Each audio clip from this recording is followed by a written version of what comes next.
Tube Tamil வணக்கம். அமெரிக்க அதிபர் Donald ட்ரம்பினுடைய காலை நேர போர் வியூகம் மிகவும் ஆபத்தானது என்று ஆல்பர்ட் பாக்சியான் ஈரானிய பொருளாதார நிபுணர் காலை வெளியிட்டிருக்கின்ற செய்தி மிக முக்கியமான ஒன்றாக இருக்கின்றது. எதற்காக ஆபத்தானது என்றால், ஈரான் மீது போர் ஒன்றை நடத்துவதன் மூலமாக வெற்றி பெற முடியாது என்பது இப்பொழுது ஏறத்தாழ தெளிவாகிவிட்டது. இரண்டாவது கட்டமாக பொருளாதார முற்றுகையை பயன்படுத்தி ஈரான் மீது தொடர்ந்து பொருளாதார தடைகளை அதிகரிப்பதன் மூலமாக ஈரானுடைய பொருளாதாரத்தை வீழ்த்துவதன் மூலம் மக்கள் கிளர்ச்சி நிலையை அடைந்து இன்றைய ஈரானிய ஆட்சியாளர்களை வீழ்த்துவதற்கு அல்லது அவர்கள் விட்டு கொடுத்து ஒரு பேச்சுவார்த்தைக்கு வருவதற்கு ஏற்ற வகையில் அமெரிக்காவினாலும் அமெரிக்க நட்பு நாடுகளினாலும் எதுவும் செய்ய முடியாத நிலையில் கடைசியில் உள்நாட்டு பொருளாதாரத்தை அவர் ஆதாரமாக எடுத்திருப்பதாக அந்த செய்தி குறிப்பிடுகின்றது. இதற்கான காரணங்களை அமெரிக்க அதிபருக்கு அவர்களுடைய நிபுணர்கள் இப்பொழுது தொடர்ந்து விளக்கி, போர் ஒன்று வேண்டாம், பொருளாதார தடைகளை தொடர்ந்து மேலும் மேலும் மேலும் அதிகரித்து கருப்பு பட்டியல்களை உச்ச நிலைக்கு கொண்டு வாருங்கள் என்று குறிப்பிட்டதன் பின்னதாக இப்பொழுது படிப்படியாக ஈரான் மீது பொருளாதார தடைகள் வந்து கொண்டிருக்கின்றன. ஈரானுடைய பொருளியல் நிபுணர் கூறுகின்ற பொழுது, இன்று ஈரானுடைய பொருளாதாரம் மிகவும் மோசமான நிலையில் இருப்பது உண்மைதான். ஈரானுடைய பொருளாதாரம் இரத்தம் கக்கியபடி கீழே விழுந்து கிடக்கின்ற ஒரு நோயாளி போல விழுந்து கிடக்கின்ற நிலைதான் இப்பொழுது இருக்கின்றது. சாதாரணமான பொருட்களினுடைய விலை 130% உயர்வடைந்திருக்கின்றது. இது ஆபத்தான ஓர் உயர்வாக இருக்கின்றது. இரண்டாவதாக, ஒட்டுமொத்தமாக அனைத்து பொருட்களினுடைய விலை 62% உயர்வடைந்திருக்கின்றது. ஈரானுடைய நாணயம் வலு குன்றிய நாணயமாக மாறி இருக்கின்றது. சாதாரணமாக மத்திய தரத்தில் வாழ்ந்து கொண்டிருக்கின்ற ஈரானிய மக்களில் ஒருவர் கூறுகின்ற பொழுது, தன்னுடைய வாழ்க்கையில் நடுத்தர மக்கள் குழுவாக இருந்த தான் உயர் மட்டத்திற்கு செல்வதாக நடத்திய போராட்டத்தை கைவிட்டு விட்டேன் என்றும், இப்பொழுது நடுத்தரத்தையே காப்பாற்ற முடியாத நிலைக்கு வந்து நடுத்தரத்தில் இருந்து மிகவும் கீழ்மட்ட நிலைக்கு தான் வீழ்ச்சியடைய போகின்றேன் என்றும் அவர் குறிப்பிட்டிருக்கின்றார். இதை இன்று தான் திட்ட தெளிவாக உணர்வதாகவும் அவர் தெரிவிக்கின்றார்.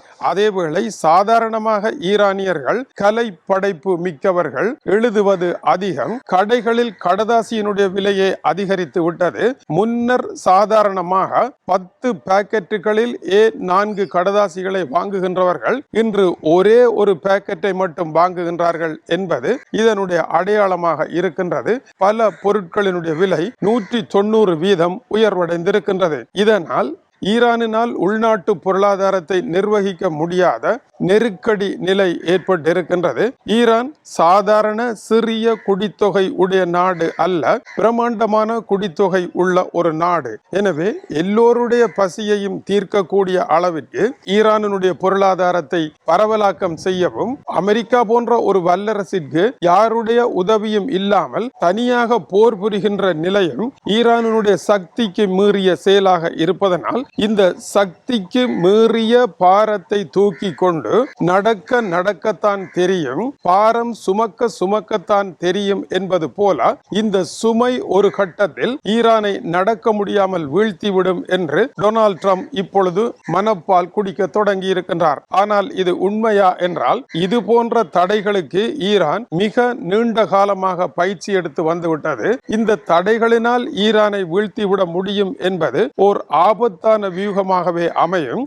ஈரான் வீழ்ச்சியடைய சமகாலத்தில் அமெரிக்காவும் வீழ்ச்சியடைந்து கொண்டே செல்லும் என்பதை அமெரிக்க அதிபருக்கு யாரும் எடுத்துரைக்கவில்லை என்பதையும் இந்த கட்டுரை உணர்த்துகின்றது.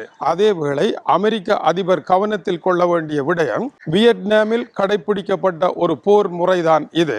வியட்நாமிய மக்கள் சகல நெருக்கடிகளுக்கும் தங்களை தாக்கு பிடித்துக் கொண்டு அமெரிக்கர்களை தோற்கடிக்கும் வரை அவர்கள் பின்வாங்கவில்லை. ஆப்கானிஸ்தானிலும் தேர்தலிலும் இதுதான் நடைபெற்றது. கடைசி வரை அவர்கள் பின்வாங்கவில்லை. அமெரிக்கா வெளியேற வேண்டிய சூழல் வந்தது. அமெரிக்காவை பொறுத்த வரையில் வறுமை, ஏழ்மை, கஷ்டம் போன்ற விடயங்களை அமெரிக்க அரசினுடைய ஒட்டுமொத்த நபர்களினால் தாங்க முடியாது என்பது குறிப்பிடத்தக்கது. டொனால்ட் ட்ரம்பினுடைய தடைகள் அமுலுக்கு வந்தாலும் அது போதிய பயனை தருவதற்கு நீண்ட காலம் எடுக்கும். ஆனால் அமெரிக்க அதிபரனுடைய தேர்தல் இதோ நவம்பர் வந்துவிட்டது. அதன் பொழுது இது எந்த பயனையும் தராது என்றும் நிபுணர்கள் குறிப்பிடுகின்றார்கள். இந்த நிலையில் டொனால்ட் ட்ரம்பினுடைய புதிய வியூகம் சரியானதா தவறானதா என்பதை உணர்த்துவதற்கு நீண்ட காலம் எடுக்காது. எனினும் இதுதான் 24 மணி நேர நிகழ்வாக இருக்கின்றது.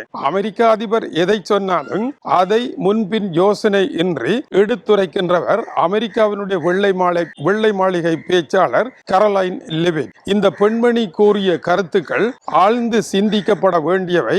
அழகான பெண்களை காட்சி பொருளாக நிறுத்தி அமெரிக்காவினுடைய வெள்ளை மாளிகை நாடகம் ஆடுகின்றதா என்று சிந்திக்க வேண்டிய அளவுக்கு பல கருத்துக்களை இவர் அமெரிக்க அதிபர் நினைப்பதை கூறி வந்தார். இப்பொழுது பதவி விலகுவதாக அறிவித்திருக்கின்றார். இவர் பதவியில் இருந்து வெளியேறுவதை அமெரிக்க அதிபர் டொனால்ட் ட்ரம்ப் உறுதி செய்திருக்கின்றார். எதற்காக இவர் பதவி விலகுகின்றார்? கடந்த மே மாதம் 1ஆம் தேதி இவருக்கு ஒரு பெண் குழந்தை பிறந்தது. இவருக்கு 2 பிள்ளைகள் உள்ளது. பிள்ளை பிறந்த பின்னர் எடுத்துக்கொண்ட விடுமுறையின் பின்னர் வேலைக்கு வந்த சில மாதங்களிலேயே வேலையை விட்டு விலகுவதாக இவர் அறிவித்திருக்கின்றார். இவர் பிரசவ விடுமுறையை எடுத்து செல்லுகின்ற பொழுது அமெரிக்காவினுடைய வெள்ளை மாளிகையில் டொனால்ட் ட்ரம்பினுடைய நாட்கள் எண்ணப்படுகின்ற சில ஆண்டுகளே இருக்கின்ற பதவி காலத்தில் இதை தாக்குப்பிடிக்க முடியாது என்பதை அவர் பேசவில்லை. இருப்பினும் வெள்ளை மாளிகையினுடைய மிகச் சிறந்த செய்தி தொடர்பாளர் இவர் என்று பாராட்டு வழங்கி அவரை அனுப்பி வைத்திருக்கின்றார். வருகின்ற நவம்பர் தேர்தலில் முக்கியமான தேர்தல் பிரச்சார கடமைகளை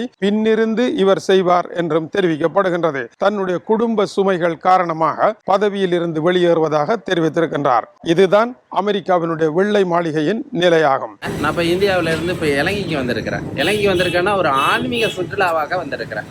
இந்த ஆன்மீக சுற்றுலா இந்த பக்கம் பார்க்கக்குள்ள நம்ம நைனாத்தீவில் இருக்கிறோடைய அந்த நாகாம்பிகை அம்பாளுடைய தரிசனத்திற்காக வந்தேன். அதுக்கு இடையில நம்ம மிகப்பெரிய பிரதான நம்மளுடைய டியூப் தமிழ் அந்த ஐயாவை பார்க்கக்கூடிய மிகப்பெரிய ஒரு உலக நாடுகளுக்கு எல்லாத்துக்குமே தன்னுடைய நியூஸை கொண்டுட்டு போய் சேர்க்கறதுல மிகப்பெரிய உன்னதத்தை செஞ்சுக்கிட்டு இருக்கிற அந்த ஐயாவை பார்த்த மிகப்பெரிய சந்தோஷம். இந்த இலங்கையில நான் வந்து சுற்றுப்பயணம் மேற்கொண்டதை விட அந்த ஐயாவுடைய நிகழ்ச்சியை ஒவ்வொன்றும் அவங்க கொடுக்குற நிகழ்ச்சியை அப்படியே பார்த்து ஐயாவை பார்க்கறது மாதிரி ஒரு கற்பனை பண்ணிக்கிட்டே இருந்தேன். ஐயாவை நேரில் பார்க்கறதுக்கு கூட இன்னைக்கு ஒரு சந்தர்ப்பம் மிகப்பெரிய மகிழ்ச்சியோடு எனக்கு கிடைச்சது. இதுதான் நம்மளுடைய அந்த அதாவது ஊடக வழியாக உலகத்திற்கு ஒவ்வொரு செய்திகளும் கொடுக்கக்கூடிய ஒரு உன்னத மனிதரை சந்திக்கக்கூடிய நிகழ்வும் என்னோட ஆன்மீக நிகழ்வுகளை நடந்தேறி இருக்கிறது. அது அந்த ஸ்ரீலங்காவில் நடந்திருக்கிறது, அந்த யாழ்ப்பாணத்தில் நடந்தேறி இருக்கிறது. அவர்களோட இடத்துல இருந்துட்டு நான் ஒரே ஒரு கால் தான் செய்தேன். ஐயா உங்களை பார்க்கணும் சந்திக்கணும்னு ஒன்று தான் சொன்னேன். ஸ்பாட்டில் வந்து நின்றுருக்காங்க. மிகப்பெரிய மகிழ்ச்சி. அவங்க உலக நாடுகள்லாம் சுத்தி கொண்டு இருக்கும் பொழுதும் என்னுடைய நேரம் நல்லா கொடுப்பினை நல்லதாக இருந்ததுனால ஒரு ஊடகவியலரை சந்திக்கக்கூடிய நிகழ்வுகள் எனக்கு நடந்தேறி இருக்கிறது. மிக்க மகிழ்ச்சியான தருணம் இது. அந்த தருணத்துல ஐயாவை பார்த்தது மிக்க மகிழ்ச்சி. அவங்களோட நிறைய புத்தகங்கள், அவங்களுடைய ஒரு வீடு ஒரு தமிழன், உலக செய்திகள் இத்தனை அவங்கள்ட்ட இருந்து பெற்றிருக்கிறேன். இதை நான் படிக்கிறது மூலம் அவங்கள்ட்ட இருந்து ஒரு அறிவையும் பெறக்கூடிய ஒரு சந்தர்ப்பத்தை எனக்கு கொடுத்துருக்கு. இந்த என்னுடைய ஆன்மீக பயணமாக இருந்தது ஊடக பயணமாகவும் மாறி இருக்கிறது. பாருங்கள், ஊடக பயணமாக மாறி இருக்கிற ஒரு ஊடகவியலரை சந்திக்கக்கூடிய நிகழ்வுகளும் இந்த இடத்திலே நடந்தேறி இருக்கிறது. யாழ்ப்பாணம் பயணம்ங்கிறது யதார்த்தமாக நான் ஒரு கப்பல் ஏறி நாகப்பட்டினத்திலிருந்து வந்தேன். ஆனால் எனக்கு வந்ததுடைய ஒரு சந்தர்ப்பம் என்னவாக இருந்ததுன்னா, ஒரு ஊடகவியலரை சந்தித்து ஒரு நூலை வாசிக்கக்கூடிய நிறைய அனுபவங்களை சேகரிக்கக்கூடிய ஒரு ஊடகங்களோடு சந்திக்கக்கூடிய நிகழ்வுகளும் எனக்கு கொடுத்திருக்கிறது. இந்த ஸ்ரீலங்காவுக்கு ஒரு சல்யூட் கொடுக்கலாம், இந்த மண்ணிற்கு ஒரு சல்யூட் கொடுக்கலாம், அந்த ஐயாவை பார்த்ததுக்கு ஒரு சல்யூட் கொடுக்கலாம். எவ்வளவு பெரிய பிராப்தம் எனக்கு கிடைச்சிருக்கு.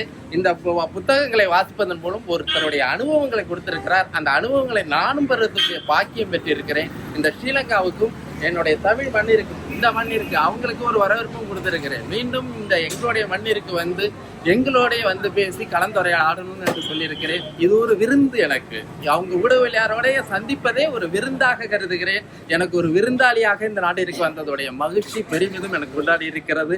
இந்த தருணத்திலே இந்த மண்ணுக்கு உள்ள மக்களுக்கும் தமிழ் வாழ் மக்களுக்கும் இங்க இருக்கிற சமுதாய மக்களுக்கும் ஒரு வணக்கத்தையும் நன்றியும் தெரிவித்துக் கொள்கிறேன். நன்றி, வணக்கம். தொடர்ந்து இணைந்திருங்கள். மேலும் சூடான செய்திகள் வருகின்றன. இது டியூப் தமிழினுடைய உலக செய்திகளுக்காக இலங்கை வடபுலம் யாழ்ப்பாணத்தில் இருந்து கீசே துறை. வணக்கம் உறவுகளே.